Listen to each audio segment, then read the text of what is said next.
बुध का क्षेत्र अगर कहा जाए, सामान्य बुध के क्षेत्र से एक रेखा टूटी टूटी सी आगे बढ़ना, पत्नी के जीवन साथी को शारीरिक कष्ट, ये रेखा काट के जाना, अपनी गलतियों के कारण अपनी चीज़ों का नुकसान, थोड़ा सा सावधानी।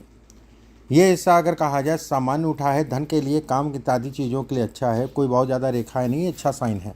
मंगल का क्षेत्र अगर कहा जाए, ऐसे लोगों के पास मिनिमम जो है कम से कम 2 प्रॉपर्टी तो बनती ही बनती है, कम से कम की मैं बात कर रहा हूँ, 2 से ज़्यादा होगी ये तय है।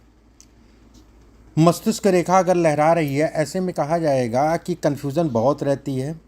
एक रेखा, ये रेखा धन के दृष्टिकोण से अच्छी है, नीचे से जो है त्रिकोण बन रहा है, ऐसे में कहा जाएगा कि ऊपर वाले का प्रोटेक्शन आपके साथ रहता है। ये रेखा पे त्रिकोण बनने का मतलब आकस्मिक धन लाभ को भी इंगित करता है। आकस्मिक धन लाभ का मतलब हो गया मुख्यतः अगर कहा जाए ज़मीन से संबंधित कोई ज़मीन आपको फल जाए, या किसी की प्रॉपर्टी डीलिंग आप करें उससे ज़मीन से लाभ हो जाए, मतलब ज़मीन से संबंधित चीज़ें या ज़मीन के नीचे गड़ा हुआ धन, ठीक है। लेकिन गड़ा हुआ धन की संभावनाएं आज के युग में अगर कहा जाए बहुत कम हो जाती हैं। फिर भी है तो है, ज़मीन से लाभ है तो है, उसमें कहीं कोई दो राय नहीं है। हृदय रेखा अगर कहा जाए बेहतर है, अच्छी है, काम दाम धन इत्यादि चीज़ों के लिए। यहाँ पर ये रेखाएं काट रही हैं, ऐसे में कहा जाएगा ये थोड़ा सा कंफर्टेबल कम करती हैं, थोड़ा सा लाइफ में उतार चढ़ाव देती हैं। भाई बंदगी बहुत ज़्यादा काम आती नहीं, भाइयों से मनमुटाव या भाई को लेके जो है तनाव को भी ये इंगित करती है, तनाव को भी दर्शाती है।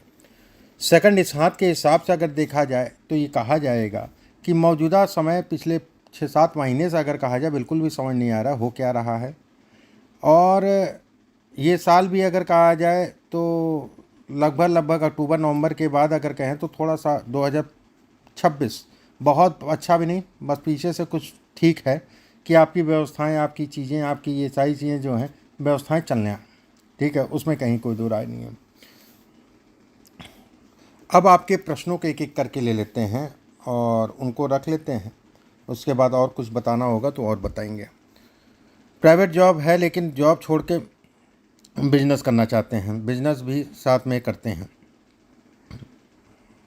देखो ऐसा है, बिजनेस अभी नौकरी मत छोड़ो, अभी 1 साल और नौकरी कर लो, उसके बाद छोड़ देना।